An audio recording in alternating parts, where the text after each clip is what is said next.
there's only one thing better than a Commodore Plus 4, and that's 2 Commodore Plus 4s. And the only thing better than that is 3 Commodore Plus 4s. What I love here is, you see, they've justified this as being, was it £264 worth of items here. So you've got the tape player, computer, joystick, and they're giving it away for the bargain price of £99.99. I almost ended up, this was almost my first computer, because we all called it the Commodore 64 Plus 4, and being a kid, we didn't know any better. We just assumed this was like the updated version of the Commodore 64, so slightly different looking, but it's a Commodore, it's got 64k of memory, therefore it should be compatible. If I had bought this, I would have ended up not being able to play any of my friends' games, being able to swap games. So in a way, I'm glad I didn't get it. The Commodore 64 at the time was £199, but it was probably definitely worth that extra £100. Not that there's anything wrong with this computer, except for Vegas Jackpot. No, just kidding. It's that in the corner, Commodore 16. So a lot of the games for this were made to literally work on the 16K version, which looks like a Commodore 64 or a VIC-20. It uses that style casing. So again, causing further confusion, making everyone think that this was a 64 compatible, but you had now a choice for a 16K version or a 64K, and the Plus 4 just meant it was better. The other problem with this computer, as you can see, these two that I have here have, look, nice little repair date on that one and a job number on that one. These things are very prone to breaking down and failing. Yeah, and as you can see, there's a sticker on the side there, avoid if someone opens this up after someone's repaired it. So again, I've got 3 of these. I know one of them definitely doesn't work, but the other 2 I'm not sure of. So let's get into the video and see what we can find out, see if any of them are still working. So first things first, I thought I'd have a look at this boxed Plus 4. I'm assuming I got this at a car boot fair at some point, and just looking at the state of it, obviously you can see it hasn't been well looked after before it's come into my possession. Again, what does make me, what amuses me is the fact that I never saw this computer for sale for £149 by itself. I always saw it in this pack for £99. I'm assuming it was on sale somewhere, but I just never saw it until I saw this pack.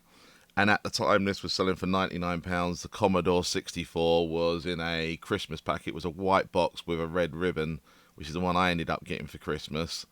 And it had things like Adrian Mole, Age 13 3/4, Designer's Pencil, games like that. Again, I believe it had a joystick, had a tape drive, but £199. So I thought, if this one's £99, 99p, I don't really care what it looks like as long as it plays Commodore 64 games. If I had got this, I don't think I would have been too disappointed. But again, the library for this is far less extensive than the one for the Commodore 64. So I think I probably would have, yeah, it would have been in trouble trying to borrow games and swap games and stuff like that. As you can see, we got the cassette deck. You can get an adapter for this, so that it will work with a Commodore 64, VIC-20, PET, etc. But again, for some reason, Commodore decided they were going to go for this little round plug. So completely different to every other computer that they've made up till this point. See, it's still got the inner foam, but someone's lovingly repaired it with sellotape that's yellowed over the years. Still amazing that they didn't just chuck it in the bin, really. So. And here's the computer itself. And it looks in fairly good condition, cosmetically. Doesn't look too bad at all. So in that pack, all I've got is just the tape drive and the power supply. And you can see the styrofoam stuck to it. I've got a second one, and as you can see, that one, the outer shielding is plastic rather than metal, so I'm assuming they're not using it for an earth or anything. So you've got your power, your serial port for linking a disk drive, tape port, like a user port and cartridge port, 2 weird joystick connector ports, video out, then an RF out to connect it to an old style TV. Then on this side you've got a reset button and your on-off switch. Just 5 screws hold it all together. So for now, what I thought, I'd try all 3 of them, just see if I'm getting a power light on all of them. So this is the one that's just come out of the box. That looks good. This one looks in the worst condition. It's keys are yellowed, the label's all tatty on it. You see it's had repair work done. And looking at the date of that, it looks like that was done in November 92 was the repair date of it. So again, I'm assuming someone's had this for a few years and then got it repaired. Again, another one, this one's just been soak test for a couple of hours, but there's no date on when this was actually repaired.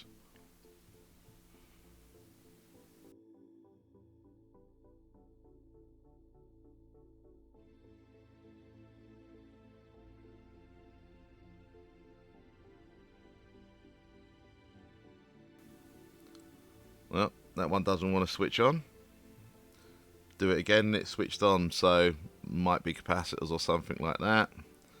So this is the first one, the one that came out of the box. That one seems to be powering up fine.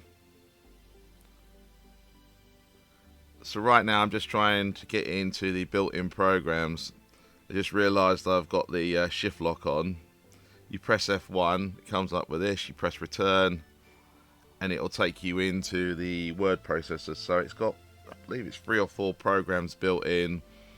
One's a kind of Excel database, word processor, and I think one's kind of like a file editor, file system.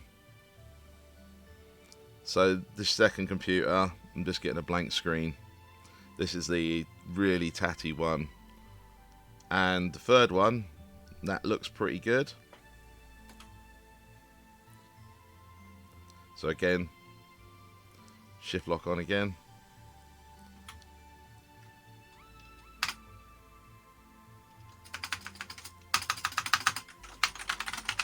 As you can see on this one, the keyboard's kind of had it. It's not working right. I'm getting every, like, about 5 or 6 keys. Just thought I'd try one of them. So this is the good one out of the box again. Thought I'd try this with a tape unit, just see what I get, because it's got a working keyboard. I'll try this Vegas Jackpot.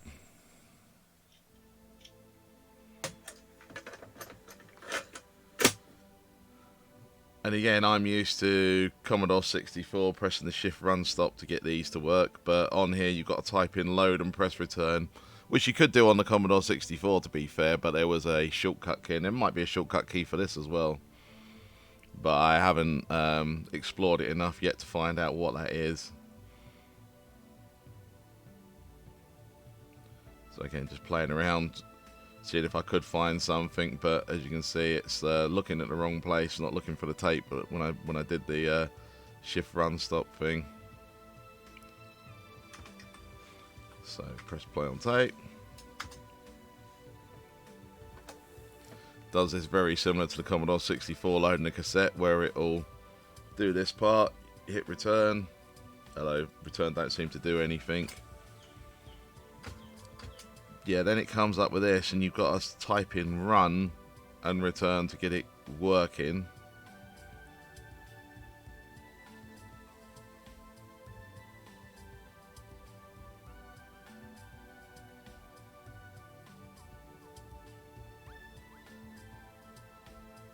So here I thought the game was loaded. Help is start, press any key.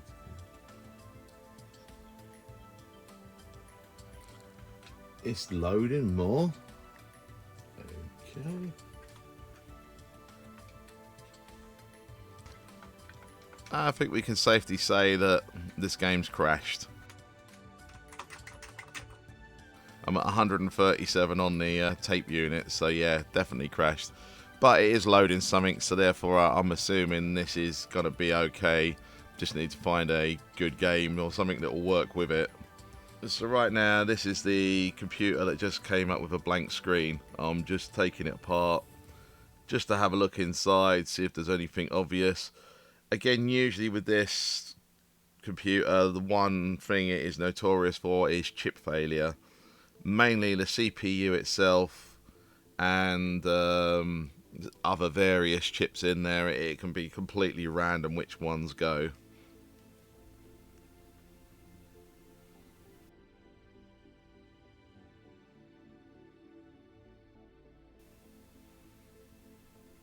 So fairly easy to open, just got to remove the keyboard ribbon.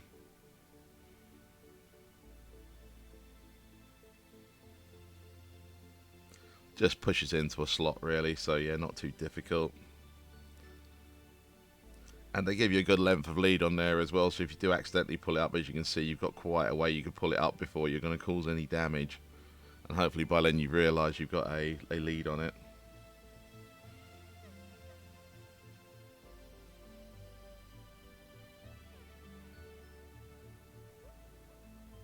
So what I'm doing, I'm just going to mark this up with my my Christmas tape, just so I know this is the keyboard that went with this computer, so I don't mix them up. Opening up this one, this was the one with the faulty keyboard, but I know all the chips are working good.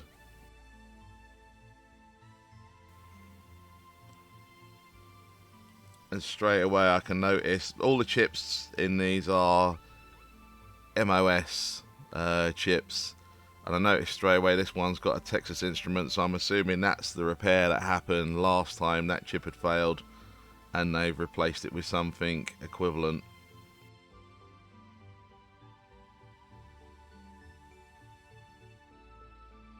So first things first, the main culprit, the processor itself. I'll take this one out of here, take it out of my good machine, just swap them across and see what we're getting.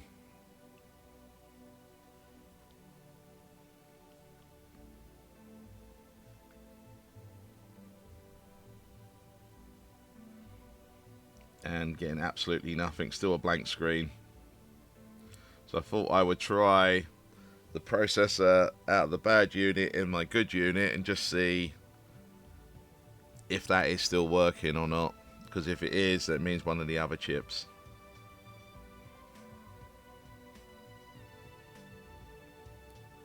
Just swap the power over.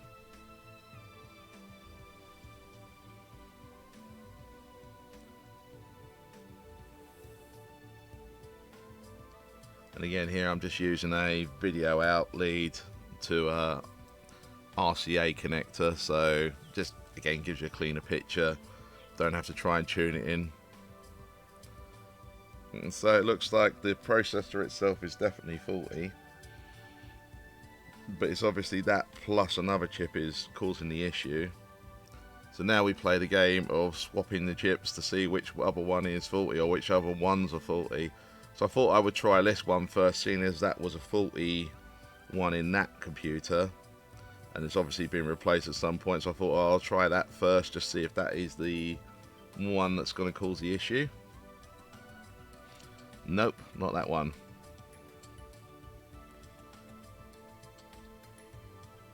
So I'm just lining them up in order so I know what order to put them back in. So now try that one over.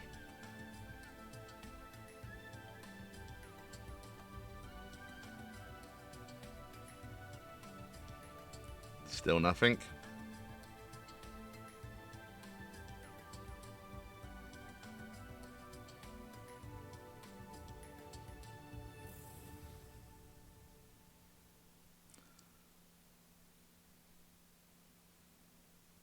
Still nothing. We're down to 2 more chips now.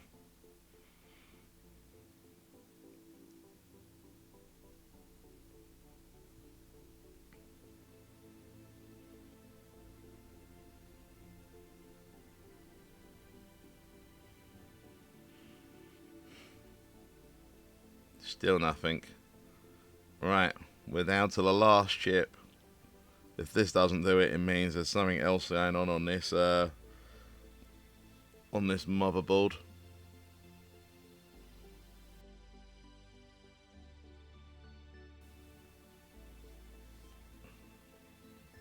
Yep, that's the one. So 2 chips gone.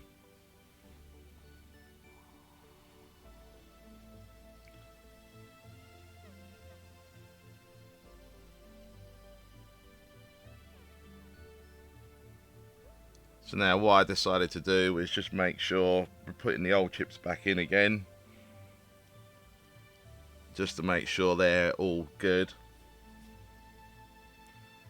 So putting the good chips back in that computer again, putting the old chips back in that computer, switching it on, just making sure each time. So that one goes back in its original computer.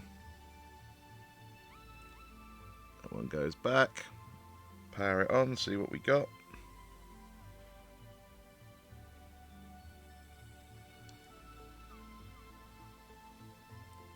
Now the last one. Yeah, that's all good. So them 2 chips are the faulty ones.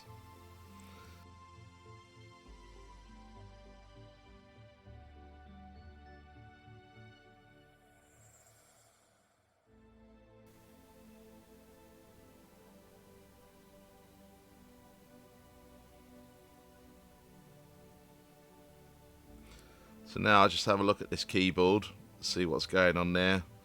Again, it could possibly be a chip that's causing an error, but more than likely it is probably just wear and tear on this keyboard. It probably just needs a good clean up.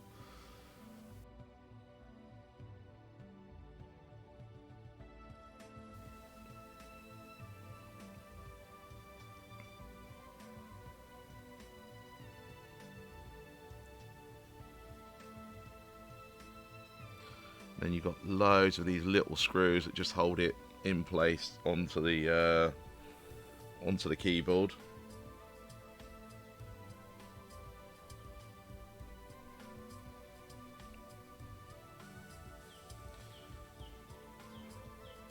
Just got to desolder the shift lock key.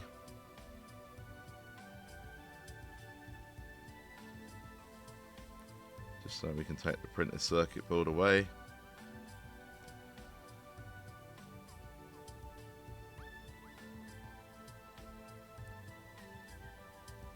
And the other issue I had here was the little LED, the little power LED. It kind of clips in, but it's very difficult to get into that clip. So what I decided to do was just desolder it for now, just so that I could remove the keyboard nice and easily. Again, I didn't really want to break that clip. So here I'm just giving it some isopropyl alcohol, cleaning it over with a cloth, just making sure all them contacts are nice and clean on the board. And again, so here's some contact cleaner, just spraying up all the membranes. These 8 little cups. They do the cursor keys and then the F keys at the top. So I just removed them, cleaned them separately, and then just went over all the keyboard membrane ones again. So with them you can replace each membrane individually, or again use some kind of some contact, like liquid contact or something, just to kind of rejuvenate them. But usually just to clean up on these will kind of get them back to life again. It's usually just dirt and grime and just general oxidization where they've just been in a computer for all seasons for quite a few years now. So yeah, usually it's just like a little build up of dust or film.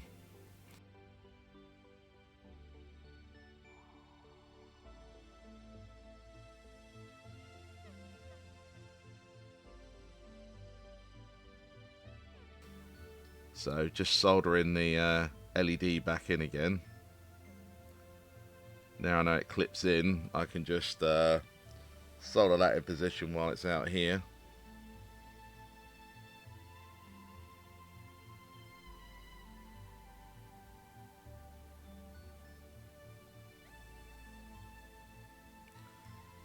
And as you can see, it kind of bends around the printed circuit board and just goes in. Just got to make sure as well that LED's poking through okay at the front there, so it lines up okay. So again, just use a little screwdriver here just to make sure it was seating properly. Soldering my shift lock key back in again.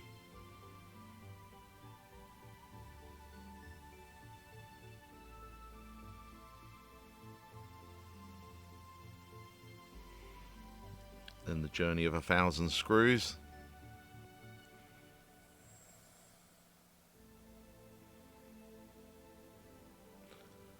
Then screw back onto the case again.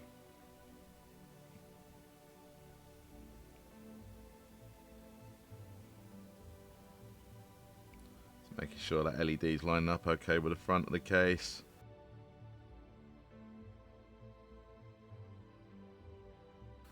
Putting the ribbon cable back in.